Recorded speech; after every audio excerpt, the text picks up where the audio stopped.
Buchstäblich in der Wies wurde das Bauwerk errichtet.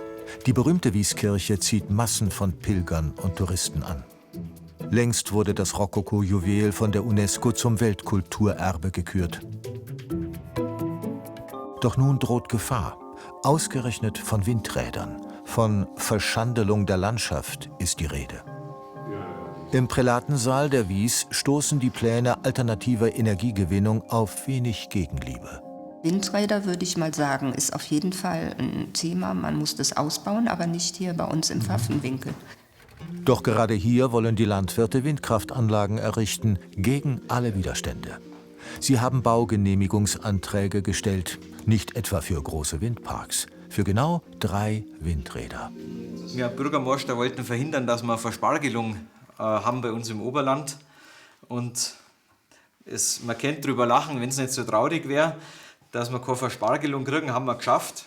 Aber da, wo wir Windräder wollen, weil wir die Energiewende ja auch zusammenbringen wollen, da, wo wir sie hin wollen und wo jeder vor Ort sagt, da passen sie hin, da gibt es dann auf einmal die Probleme.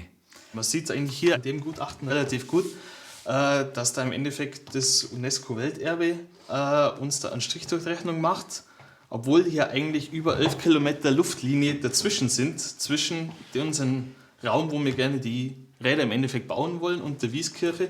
Und auf der zweiten Seite sieht man sogar noch, dass da noch eine Anhöhe eigentlich dazwischen ist, wo total verhindert, dass da irgendeine Sichtbeziehung zwischen der Wieskirche ist und unsere Windräder.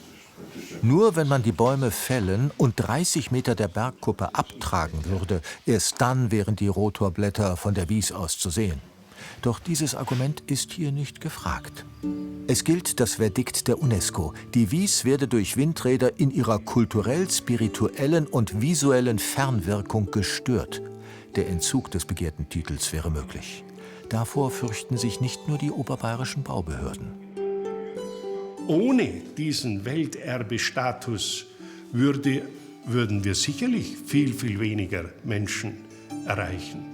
In der Kirche zum gegeißelten Heiland wühlt der religiöse Auftrag der Wallfahrt und der Stolz auf das Welterbe die Gemüter auf. Hier spüren die Windkraftfreunde starken Gegenwind. Da war es halt so, dass eine Gruppe von Bürgern sich als Investor zusammengeschlossen hat und hier hochwertige Flächen im Pfaffenwinkel beanspruchen wollten für ihr Projekt. Und das darf einfach nicht sein, dass da einige wenige was machen, was für die Allgemeinheit nicht gut ist. Wir haben hier ein Vorzeigeprojekt, wo die Grundstückseigentümer, von dem sehr viele selbst Landwirte sind, denen es ja auch nicht so gut geht finanziell, sich zusammengeschlossen haben und gesagt haben, wenn schon was passiert in unserer Heimat, dann wollen es wir gestalten, und zwar wir selber gestalten, in Kooperation mit den Gemeinden, mit den Bürgermeistern, mit den Bürgern, die sich dann auch noch beteiligen können und über ihre Einlagen auch noch Geld verdienen können. Also man macht wirklich ein Vorzeigeprojekt, tut was für den Klimaschutz und sorgt dafür, dass das Geld in der Region bleibt.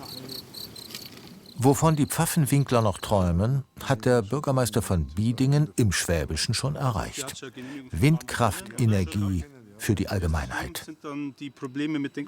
Dass das bei der Wies nicht gehen soll, sehen sie nicht ein. Allerspätestens, wenn die demonstrierenden Schüler dann mal durch die Institutionen marschiert sind, vielleicht ändert sich spätestens dann etwas, wenn dann Klimaschutzpolitik wirklich gemacht wird und nicht verhindert wird. Die Windenergie steht für die Zukunft, die Wieskirche für die Verkündigung der frohen Botschaft. Die Menschen brauchen beides.